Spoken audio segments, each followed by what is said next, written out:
अस्सलामु अलैकुम व रहमतुल्लाहि व बरकातुह।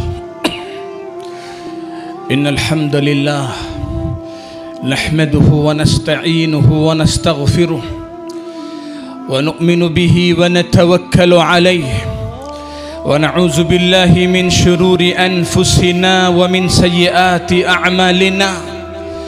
मन यहदिहिल्लाहु फला मुदिल्ल लहु व मन युद्लिलहु फला हादिय लहु। वनशहदु अल्ला इलाहा इल्लल्लाहु वहदहु ला शरीका लहु वनशहदु अन्न सय्यिदना व नबिय्यना व हबीबना व शफीअना व मौलाना मुहम्मदन अब्दुहु व रसूलुहु सल्लल्लाहु अलैहि व अला आलिहि व सहबिहि व बारक व सल्लम तस्लीमन कसीरन कसीरा। अम्मा बाद, क़ाल अल्लाहु तबारक व तआला फ़िल क़ुरआनिल मजीद वल फ़ुरक़ानिल हमीद। अऊज़ु बिल्लाहि मिनश शैतानिर रजीम। बिस्मिल्लाहिर रहमानिर रहीम। व फ़िल अर्ज़ि आयातुल लिल मूक़िनीन व फ़ी अनफ़ुसिकुम अफ़ला तुबसिरून। सदक़ल्लाहुल अज़ीम। मोहतरम हज़रत मौलाना ख्वाजा मोइनुद्दीन नदवी मदनी दामत फ़यूज़ुहुम चीफ़ क़ाज़ी मरकज़ी जमातुल मुस्लिमीन, सदर जलसा, मेहमानान किराम और मेरे अज़ीज़ दोस्तों, भाइयों, बुज़ुर्गों, मेरे लिए आज बहुत खुशी का मौका है कि भटकल के एक तारीख़ी मकाम पर स्पोर्ट्स सेंटर जो जिसकी उम्र 40 साल से भी ज़्यादा हो चुकी है, उनकी तरफ से एक एजाज़ी व तहनीती इजलास ख़ास करके अपने इस स्पोर्ट्स सेंटर के लिए जो इनकी खिदमात हैं, इसके अलावा इस इलाक़े के वो मुअज़्ज़ज़ शख़्सियात जो आलमी सतह पर, मुल्की सतह पर, रियासती सतह पर, ज़िली सतह पर जिन्होंने एक नुमाया कारकर्दगी जिनकी हुई है, उनके एजाज़ में एक तहनीती इजलास का इनेकाद हुआ है। अल्लाह रब्बुल इज़्ज़त इस प्रोग्राम को कामयाबी से सरफराज फरमाए। अजीज़ दोस्तों, तालीम के सिलसिले में इस्लाम में कोई फ़र्क है या नहीं है, साइंस के सिलसिले में हो या कोई और जिसको हम असरी उलूम कहते हैं। तफसीलात शुरू में हमारे साथी ने इस्तिक़बालिया कलिमात में जामे और मुख्तसर अंदाज में उन्होंने बहुत कुछ कह दिया है। मैं समझता हूँ कि इसमें मज़ीद हमें कहने की चंदा ज़रूरत नहीं है, लेकिन अज़ीज़ दोस्तों, हमें मालूम होना चाहिए कि साइंस के सिलसिले में कुरान का आप मुताला फरमाएंगे तो उसके अंदर जगह जगह अफला तुबसिरून, अफला ततफक्करून, अफला तदब्बरून के सिलसिले में आप अगर गौर करें उसके मानी पर, उसके मफ़हूम पर, फिर समझ में आएगा अल्लाह रब्बुल इज़्ज़त ने जो खालिक़े कायनात है, दुनिया को वजूद में लाया, आसमान को बनाया, ज़मीन को बनाया, इसके अलावा चाँद, सितारे, सूरज और जो इंसान की ज़रूरियात के अशिया हो सकते हैं, अल्लाह रब्बुल इज़्ज़त ने उसमें गौर करने के लिए कहा है। एक आयत आपके सामने में तिलावत की है। अजीज़ दोस्तों, ज़मीन के सिलसिले में कहा, इसमें निशानी है आपके लिए, यकीन रखने वालों के लिए। फिर कहा वफ़ी अनफुसिकुम अफ़ला तुबसिरून, तुम्हारे अंदर भी निशानियां है, क्या तुम नहीं देखते? ये क्या है? वफ़ी अनफुसिकुम के माने ये मेडिकल साइंस है। ये इंसान के वजूद इंसान के जो जिस्म के जो आज़ा हैं, बॉडी के हर पार्ट्स हैं, एक एक पार्ट्स पर थोड़ा सा आप गौर कीजिए, उस पर तदब्बुर कीजिए, उस पर फिक्र कीजिए, उस पर सोचिए, तो ऐसे अल्लाह रब्बुल इज्जत ने आज़ा बनाए हैं, चाहे उस पे करोड़ों का खर्चा करके भी उस तरह सेम तो नहीं, उसी शक्ल का कुछ मुद्दत गुजार सके, इंसान के जिस्म में उस पार्ट्स को दाखिल करे, ये भी आसान नहीं होता। उसके अंदर हजारों टेस्ट करने पड़ते हैं, उसका लिंक उस जिस्म में होगा नहीं होगा, उस ब्लड के साथ उसका कोई कनेक्शन हो सकता है नहीं हो सकता है। मेरे अजीज दोस्तों, फिर पूरी तारीख आपके सामने आ चुकी है। बहरहाल हर तालीम को, इल्म को सीखना हम सब पर ज़रूरी है, हमें सीखना चाहिए, लेकिन बात ये रहे सबसे पहले हम मुसलमान हों, उसके बाद दूसरी तालीम से आरास्ता हों। अजीज़ दोस्तों, मैं चूँकि भटकल में हूँ, मैं भटकल में बहुत मुद्दत गुजारा भी हूँ, तालीमी और दूसरे कामों में भी।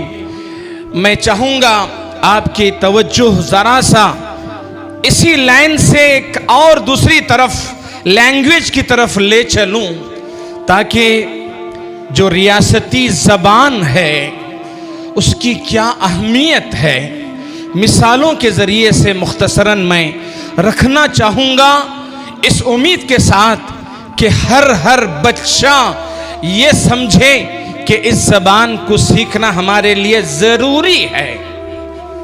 अजीज़ दोस्तों, कन्नड़ी ज़बान लैंग्वेज सीखने के लिए कहा गया है। नबी पाक अलैहिस्सलातु वस्सलाम की ज़माने के वाक़यात अगर मैं लाता रहूं आपके सामने, आपने कहा इब्रानी ज़बान सिखाइए, फलां ज़बान सिखाइए, लेकिन ज़बान सीखने का मकसद ये नहीं है कि उससे हम दुनिया हासिल करें।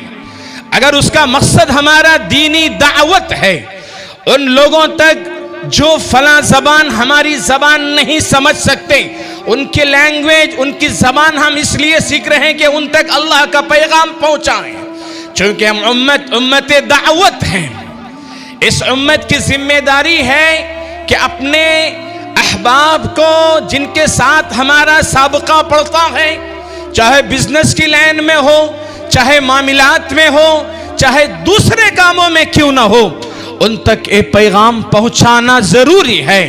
अगर हमने पैगाम नहीं पहुंचाया, बगैर कलमे के वो दुनिया से रुखसत होंगे, क़यामत के दिन अल्लाह के दरबार में हाजिर होकर हमारा गिरबान पकड़ सकते हैं। ये बहुत बड़ी जिम्मेदारी है।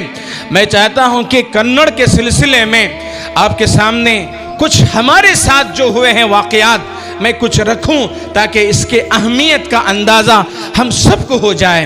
अजीज़ दोस्तों, हम यहाँ पर अपने स्कूलों के प्रोग्रामों में इसको थोड़े से इस अंदाज से पेश करने की कोशिश करते हैं। कन्नड़ी ज़बान न सीखने से यहाँ पर ख़ास करके अपने इलाके में, कर्नाटक में किसी ऑफिस में भी जाकर जो हमें काम खुश उसलूबी से करना है वो नहीं कर पाते हैं।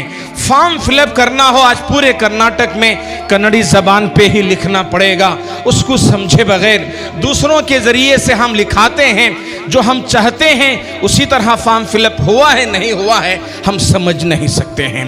अजीज़ दोस्तों, ज़बान मैं कभी कभी सोचता हूँ कि हमारे अहबाब, हमारे भाई लोग अगर अरब में हैं तो वहाँ की लैंग्वेज मुकम्मल तौर पर उनके लहजे में बोलते हैं। हमने देखा है कि केरला की ज़बान मलयालम कोई आसान ज़बान नहीं है, लेकिन जब केरला में कुछ साल, एक आध महीने या साल गुजर गया तो वहाँ की पूरी लैंग्वेज सही तौर पर मलयालम बोलते हैं। तमिलनाडु के अंदर भी हमारे अहबाब काफ़ी तादाद में चेन्नई के अतराफ में मौजूद हैं, लेकिन उनके बारे में भी मैं जानता हूँ, जाना भी हुआ है कि वहाँ के लोग तमिल अच्छी तरह बोल लेते हैं।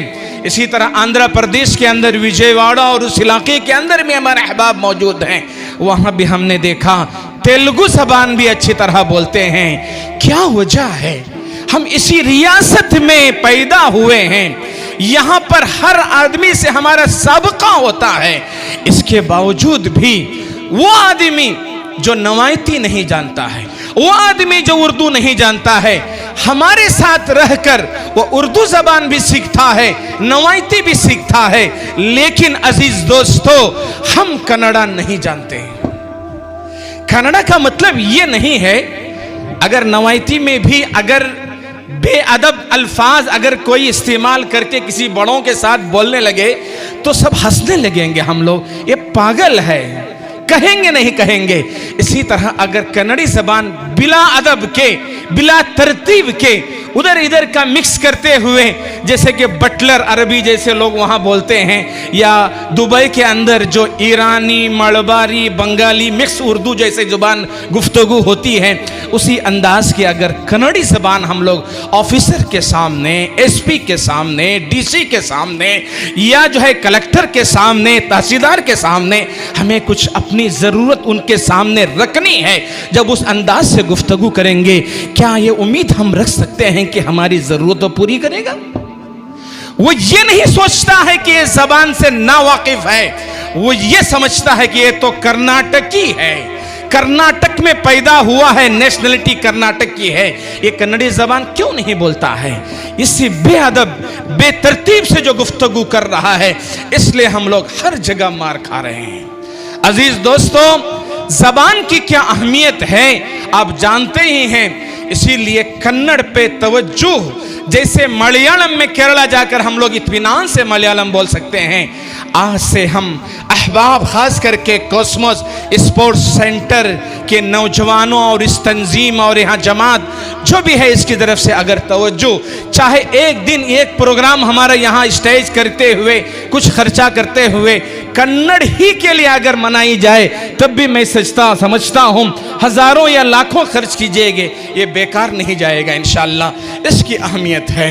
अजीज दोस्तों, एक आध वाक़या मैं आपको बताऊं, मेरे साथ जो हुआ है 4-5 साल पहले एक प्रोग्राम, अजीज दोस्तों, मैंने पिछले एक बॉम्बे में या कहीं और प्रोग्रामों में भी इस वाक़े का तस्करा किया था कि बादामी एक इलाका है कर्नाटक का, बहुत मशहूर इलाका है, लिंगायत के बहुत बड़ी यूनिवर्सिटी जहाँ पंडित लोग तैयार होते हैं, बहुत बड़ा उनका जो है ना क्या कहते हैं उसको, उनकी पंडित तैयार होने के उनका यूनिवर्सिटी कही है, कॉलेज कही है, या जो है धार्मिक संस्था कही है। बहरहाल वहाँ पर उन्होंने 10 दिन का एक बहुत बड़ा प्रोग्राम, लाखों का मजमा, स्टेज के ऊपर तकरीबन 500 अफराद होते हैं, पंडित लोग 300 और IAS, IPS और मिनिस्टर और MLS और MP हजरात जितने होते हैं, वो 200 अहबाब स्टेज के ऊपर, जगत गुरु भी उसके साथ। एक दिन का प्रोग्राम उनका हुआ था, वो प्रोग्राम था सर्वधर्म समावेश के नाम से, कन्नड़ में किया था। बेंगलुरु के ज़रिए से, उनके ज़िम्मेदारों के ज़रिए से हमें हमारे साथ गुफ्तगू, उन्होंने कहा कि हमको धर्म गुरु चाहिए जो कन्नड़ में भाषण कर सके। तो फिर हमने कबूल किया और यहाँ से जाना हुआ। 10-12 मिनट का वक्त दिया था उन्होंने। देखा मजमे में एक दूसरा नहीं है, सब के सब लिंगायत और मुकम्मल हमारे बरादरान वतन थे। स्टेज के ऊपर भी सब अपने अपने लिबासों में लोग मौजूद थे। एक वाइट लिबास में मुझे दरमियान में बिठाया गया। मैं साफ बात ये कहता हूँ, अल्लाह से मांगता था, या अल्लाह इन तक में पैगाम, तेरा पैगाम पहुंचाने की मुझे ताकत दे, मुझे सलाहियत दे, मुझे हिम्मत दे। मैंने से अल्लाह ने इस दुआ को कबूल की है। वहाँ पर 17-18 मिनट इस्लाम की गलत फहमी दूर करने के तौर पर, इस्लाम का एक पैगाम पहुंचाने के एतबार से अल्लाह रब्बुल इज़्ज़त ने गुफ्तगू करने का अल्लाह ने मौका इनायत फरमाया। मैं साफ कहता हूँ, जिस अंदाज से आपके सामने बोल रहा हूँ, इसी लहजे में कुरान की आयात को लहन के साथ, अरबी लहन के साथ हमने तिलावत की, तो वहाँ पर अल्लाह ने उसका मौका इनायत फरमाया। पूरी मजलिस में, लाखों का मजमे में सन्नाटा था और स्पीकर माइक वालों ने अच्छा एको दिया उसके अंदर। अजीज दोस्तों, आज भी कुरान की तिलावत की तासीर है, जो समझता हो या न समझता हो असर कर जाएगा। हमने महसूस किया उस मजमे के अंदर तिलावत करते हुए। अजीज दोस्तों, गुफ्तगू ख़त्म होने के बाद, मैं तफसील में जाना नहीं चाहूँगा क्या गुफ्तगू हुई है, वक्त बहुत कम भी है। ये कहना मैं चाह रहा हूँ कि गुफ्तगू के बाद का उनका जो रवैया क्या रहा और उन्होंने क्या कहा। जगत गुरु से मेरी बात हुई, उन्होंने मेरा सम्मान किया। जगत गुरु बहुत बड़े बुजुर्ग थे। मैं जाते ही मेरे इस्तकबाल में वो खड़े हो गए, खड़े नहीं हो सकते थे। फिर उन्होंने कहा, गुरुगले नम्म हृदयद मातन्नु नीवु आडुत्तीरि। कहा धर्म गुरु के हिसाब से उन्होंने बात की। कहा हमारे दिल की बात को आपने आज कह दिया है। कहना ये चाहते थे इस्लाम की हक्कानियत हमारे दिलों में है, हम जानते हैं, हमने मुताला किया है, लेकिन हम मजबूर हैं, हम अपने आवाम के सामने उसका तस्करा नहीं कर सकते। फिर उसके बाद सम्मान के बाद महफिल खत्म होते ही एजुकेशन मिनिस्टर बसवराज होरटे साहब थे उस टाइम पे, और उसके साथ 2-4 और मिनिस्टर अहबाब थे। हमारे सामने आ गए, गुरुगले कहकर कहा उन्होंने, इस्लामिನ ಬಗ್ಗೆ ಕೆಲವು ಸಂಶಯಗಳು ತಪ್ಪು कल्पನೆಗಳು ನಮ್ಮ ಹೃದಯದಲ್ಲಿ ಇದ್ದು। उन्होंने कहा, तर्जुमा मुझे करना ही पड़ेगा इसलिए कि हम कन्नड़ जानते नहीं हैं। कहा कि हमारे दिलों के अंदर इस्लाम के बारे में शक व शुबहात, गलत फहमियां बहुत थी। हमको कोई अपनी जबान में, कन्नड़ी जबान में, हम बेंगलुरु में रहने वाले हैं, कोई कहता नहीं था। हम बस इस्लाम के बारे में यही सोचते थे, इस्लाम एक खून करने वाला, एक जालिम जो है मजहब है, इस अंदाज में हम सोचते थे। लेकिन खुशी की बात यह है कि उन्होंने कहा कि मुख्तसर तकरीर के अंदर आपने हमें इस्लाम के बारे में उसका सही तारुफ कराया। जो गलत फहमियाँ जितनी भी हमारे दिलों के अंदर थी आज ख़त्म हो गई। अल्लाह, मैं उनके ज़बानी बात आपसे मैं कहना चाहता हूँ। उसके बाद मैंने मेरा नंबर भी उन्होंने लिया। उसके बाद खुशी से गुफ्तगू करके आगे बढ़ रहा था। वहाँ पर चूँकि लिंगायत का जो है महिला संघा भी है, औरतों का भी, औरतों के अंदर जो अध्यक्ष और कार्यदर्शी, सदर सेक्रेटरी जो औरतें थी, वो आ गई, गुरुगले कहते हुए आई। उन्होंने भी यही कहा, उनका एक जुमला था कि इस्लाम हम समझ रहे थे, कन्नड़ में कहा उन्होंने, लाडन जो धर्म है वही इस्लाम हम समझ रहे थे, लेकिन इस्लाम के बारे में मालूम नहीं था। अजीज दोस्तों, खास करके वो जो टाइम में इस्लाम के बारे में गलत फहमियाँ, ये जुल्म, तशद्दुद, कत्ल गारत करने वाला मजहब है, इसलिए हमने खास करके वो जो आयत है कुरान की, बिस्मिल्लाह, मन क़तल नफ्सन बिग़ैरि नफ्सिन औ फ़साद फ़कअन्नमा क़तलन्नास जमीआ। ये आयत को एक लहजे में पढ़ने की कोशिश की मेरे अजीज दोस्तों। महसूस हमने ये किया कि वो महसूस हो गए और ये कुरान ने असर दिखाया उनके अंदर। मेरा कहने का मतलब ये है अजीज दोस्तों कि कितने लोग हमारे अहबाब हैं बरादरान वतन में, जिनके साथ हमारा रहना होता है, उठना होता है, बैठना होता है, तिजारत होती है, सब कुछ होता है। हम ये सोचे कभी हमने उन तक हमारा पैगाम पहुंचाया है? उनकी गलतफहमी दूर करने की कोशिश की है? इस्लाम का तारुफ हमने कराया है? कुर्बान जाइए नबी पाक अलैहिस्सलातु वस्सलाम पर, क्या बर्ताव करते थे। जालिम बादशाह हो, जुल्म किया हो, कत्लो गारत की हो, कितना जुल्म किया, क्या तशद्दुद और इस तरह का जुल्म सहाबा कराम के अंबर किया हुआ था। आप सोचिए फतेह मक्का के मौके पर क्या हुआ। सब कह रहे थे, कुफ्फारे कुरैश का जहन में यही था, आज फतह हो गया, जैसा हमने जुल्म किया है सहाबा पर, उससे बढ़कर हम पर जुल्म होगा। लेकिन कुर्बान जाइए नबी पाक अलैहिस्सलातु वस्सलाम ने कहा, क्या कहा, हर गाली पे एक दुआ, हर गाली पे एक दुआ, कांटे लेकर बांटे फूल। क्या जवाब दिया? ये नहीं कहा बदला लेना है, मुसलमानों की इजाजत नहीं है। मोमिन को, मोमिन क्या करता है, हम नबी पाक अलैहिस्सलातु वस्सलाम की उम्मती हैं। हमारे लिए आइडियल कोई और नहीं है। हमारे लिए कौन आइडल है? लक़द कान लकुम फी रसूलिल्लाहि उस्वतुन हसना, लक़द कान फी रसूलिल्लाहि उस्वतुन हसना लिमन कान यरजुल्लाह वल यौमल आखिर। मेरे अजीज दोस्तों, आइडियल हमारे लिए कौन है? नबी पाक अलैहिस्सलातु वस्सलाम है। बदला नहीं लिया। हमारे अंदर एक सोच है, ये फिक्र है, हमने कभी पैगाम नहीं दिया। ग़ज़वे के सिलसिले में आपको वाक़ियात मालूम है, जब वहां पर सिलेंडर हो जाते उन पर वार नहीं करते, सबसे पहले इस्लाम की दावत देते। जहां भी जाते थे, साहबे कराम हो, नबी पाक सल्लल्लाहु अलैहि वसल्लम हो, उसके बाद हो, हम पूरी तारीख पर, मुझे उसमें तफसीलात में जाना नहीं है। मेरे अजीज दोस्तों, हमें अपना अखलाक दिखाना है, उन तक पैगाम पहुंचाना है। शिकायत हमारी ये होती है कि फला लोग हमारी दुश्मनी करते हैं, हमारे बारे में उनके गलत ख्यालात हैं, हमारी शरीयत में मुदाखलत की कोशिश करते हैं। अजीज दोस्तों, शरीयत क्या है उससे वो नावाकिफ हैं। शरीयत के सिलसिले में उन्हें इल्म नहीं है, वो जानते नहीं हैं। उन तक सही तौर पर उनको समझाया जाए, तलाक़ सलासा का क्या उनको इल्म होगा? जब कलमे का तारुफ नहीं, अल्लाह का तारुफ नहीं, अल्लाह की पहचान नहीं, एक एक लफ्ज़ के सिलसिले में सोच नहीं सकते, समझ नहीं सकते, गौर नहीं कर सकते, उसके बारे में उन्हें इल्म नहीं है, वो क्या सोच सकते हैं? अजीज दोस्तों, हमारा फर्ज बनता है सबसे पहले हम अपना पैगाम उनकी ज़बान में उन तक पहुंचाने के लिए उस फन को, उस ज़बान को सीखने की कोशिश करें।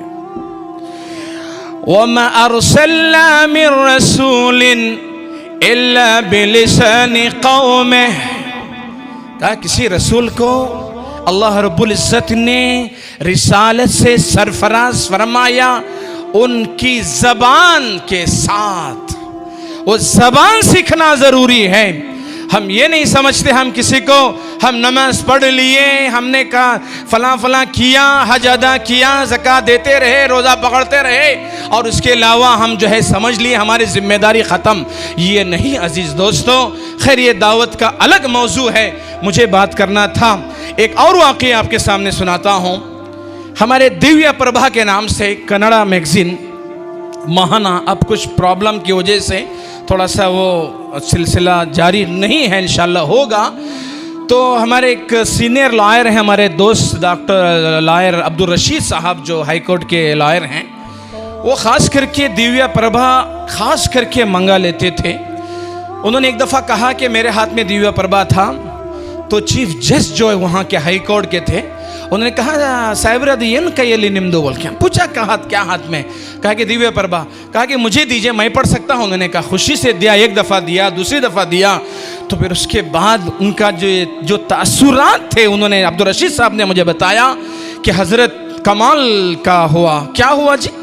वो कहने लगे कि जज साहब जानते नहीं थे, 2 मैगज़ीन आपका मैंने दिया, तो उसके बाद 1 घंटे तक मुझसे गुफ्तगी कहा, इस्लाम के बारे में बिल्कुल मुझे कुछ मालूम नहीं था, कुछ गलतफहमियाँ बहुत सारी थी, इसी के मुताबिक मैं फैसले सुनाता था इससे पहले, लेकिन आज मुझे मालूम हुआ कि इस्लाम क्या है, इस्लाम के बहुत सारी गलतफहमियाँ दूर हो गई, इसके बाद ऐसे फैसले कभी नहीं दूंगा मैं।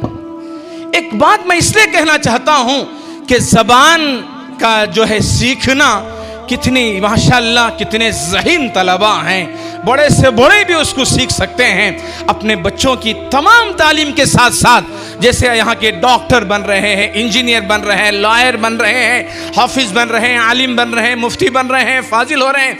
मैं चाहता हूँ कि एक सेंटर ऐसा भी होना चाहिए कि हमारी रियासती ज़बान की अहमियत को मद्देनज़र रखते हुए उसके लिए एक सेंटर खोला जाए, कन्नड़ साहित्य केंद्र, जो उसको जो है जैसे उर्दू एकेडमी के लिए हुकूमत की तरफ से सपोर्ट मिलता है, ताउन मिलता है, कन्नड़ के लिए भी हुकूमत की तरफ से जो है ताउन भी मिलता है, उसको जो है ना उनका सपोर्ट और रजिस्ट्रेशन वगैरह करने का बहुत आसान हो जाएगा। कन्नड़ साहित्य केंद्र के ज़रिए से उस काम को किया जा सकता है। मेरी इल्तिजा है, मेरे ख्याल में इस स्टेज पे पहली बार मैं आया हूँ, आप लोगों की मोहब्बतें, हमारे अंदर कोई सलाहियत नहीं, और चढ़वापा साहब जो है तारुफ़ कराए, कुछ नहीं, मेरा नाम ही उबैद अल्लाह का छोटा बंदा, बस आपके सामने मैं आया हूँ, आपकी मोहब्बतों में मैं आया हूँ। उलमाए किराम हज़रत चीफ़ काजी साहब यहाँ मौजूद हैं, उनकी गुफ्तगू होगी इंशाअल्लाह, उनके बयानात होंगे, बड़े बड़े उलमाए किराम यहाँ मौजूद हैं, बस आपकी मोहब्बतें हैं। इसके लिए एक पैगाम मैं ख़ास करके आप तक यही पहुँचाने की हत्तुल मक़दूर मेरी कोशिश होगी कि अज़ीज़ दोस्तों बुज़ुर्गों, तवज्जो दीजिए। मैं सुन रहा हूँ, मेरे बचपन से भी कन्नड़ पढ़ना चाहिए, कन्नड़ सीखना चाहिए कहने वाले कहते हैं, लेकिन इस पर जिस तरह अमल होना चाहिए उस तरह का अमल आज तक हुआ नहीं है। इसलिए मेरी दरख्वास्त आपसे, मुखलिसाना दरख्वास्त है कि आज हम हैं, हमारा चल रहा है, सब कुछ ठीक है, लेकिन कल क्या होगा, क्या माहौल होने आने वाला है, क्या जो है हालात कैसे बदलने वाले हैं, हम समझ नहीं सकते हैं। लेकिन हमको होशियार रहना चाहिए। होशियारी के लिए हिकमत अमली अख्तियार करनी ज़रूरी है। हिकमत ये है कि अपने सामने वाले मुकाबिल वालों की चीज़ों को जानने के लिए, उनकी राज की जानने के लिए, जब तक उनका लैंग्वेज, उनकी ज़बान जब तक हम नहीं सीख सकते हैं, और उनकी जो है ना मख्फी कुछ वर्ड होते हैं उसको भी हम समझ नहीं सकते हैं, तब तक जो है उसकी तह तक वो हिकमत हम हासिल नहीं कर सकते हैं। अल हिकमतु ज़ाल्लतुल मुमिन, आप जानते हैं। इसलिए मोमिन भाइयों से, मेरे अजीज़ भाइयों से मेरी दरख्वास्त ये है, इसकी अहमियत है। वाक़ियात मेरे साथ जो पेश आए हैं, मैं अफसोस कई और वाक़ियात हैं, मैं एक छोटा सा आदमी हूँ, जब मेरे साथ इतने वाक़ियात पेश आए हैं, आप जैसे बड़े या दूसरे लोगों से कितने वाक़ियात पेश आए होंगे इस सिलसिले में। इसलिए मैं चाहूँगा कि वक्त की किल्लत की वजह से वाक़ियात को अपने इंशाअल्लाह कभी अल्लाह ने चाहा तो अलग अलग मजलिसों में चाहे हम उसको सुनाएं। मैं यही दरख्वास्त करते हुए अपनी बात, चूँकि वक्त मुझे दिया हुआ ख़त्म हो चुका है, इसलिए मैं अपनी बात ख़त्म करते हुए फिर आखिर में यही दरख्वास्त करूँगा, इस कन्नड़ी ज़बान की अहमियत को मद्देनज़र रखते हुए इसके लिए भी कुछ आप कॉस्मोस की तरफ से उसमें कुछ लिखने वालों को, जैसे उर्दू में हम लिखते हैं, मज़ामीन लिखते हैं, क्विज़ कॉम्पिटिशन्स होता है, इसके अलावा स्पीच कॉम्पिटिशन्स होते हैं, कन्नड़ा का भी इसके बाद का अगले महफिलों के अंदर उसके लिए भी कुछ अवार्ड और कुछ इनामात से नवाजने का कुछ ऐलानात अगर हो जाए तो इंशाअल्लाह मैं समझता हूँ कि हमारे लिए भी खुशी, आप सबके लिए खुशी की बात होगी। बस मेरे लिए आप लोगों ने इज़्ज़त बख्शी है, मुझे अपना इसका जो है मुस्तहिक और समझा आपने और मुझे यहाँ दावत दी। आप तमाम हजरात का शुक्रिया अदा करते हुए और ज़िम्मेदारों का भी शुक्रिया अदा करते हुए इस दुआ के साथ, अल्लाह रब्बुल इज़्ज़त ये जो सेंटर स्पोर्ट्स के नाम से, मैं कहना भूल गया अपने इलाके में मैंगलोर उडुपी या दूसरे इलाकों में स्पोर्ट्स सेंटर्स का मतलब सिर्फ स्पोर्ट्स होता है, खेलना होता है। यहाँ हमने देखा अल्लाह के फजल और करम से रिपोर्ट देने वालों ने पूरे साल भर का, पूरे तालीमी और तहनीयती और बहुत सारे ऐसे चीज़ों को उन्होंने पहले गिनवाया है, आखिर में कुछ स्पोर्ट्स का मुख्तसरन उन्होंने जो है ना उन्होंने तज़किरा किया है। महसूस ये हुआ नाम अगरचे स्पोर्ट्स का है, काम माशाअल्लाह समाज का, दीन का, उम्मत की फ़िक्र का, उम्मत की खिदमत का, कौम के बारे में, उसकी भलाई के बारे में जो फ़िक्र करने का माशाअल्लाह खुलूस के साथ, इखलास के साथ मेहनत कर रहे हैं। अल्लाह रब्बुल इज़्ज़त जज़ाए खैर अता फरमाए, अल्लाह ताला आपकी इस खिदमत को कबूल फरमाए। इसी तरह जो अहबाब भी, जो टीमें भी इस तरह की खिदमत अंजाम दे रही हैं, इस शहर में भी, आसपास में भी, जहाँ जहाँ भी कर रहे हैं, अल्लाह ताला सबकी खिदमत को कबूल फरमाए और सबको इखलास के साथ काम करने की तौफीक नसीब फरमाए। व आखिर दावाना अनिल हम्दुलिल्लाहि रब्बिल आलमीन।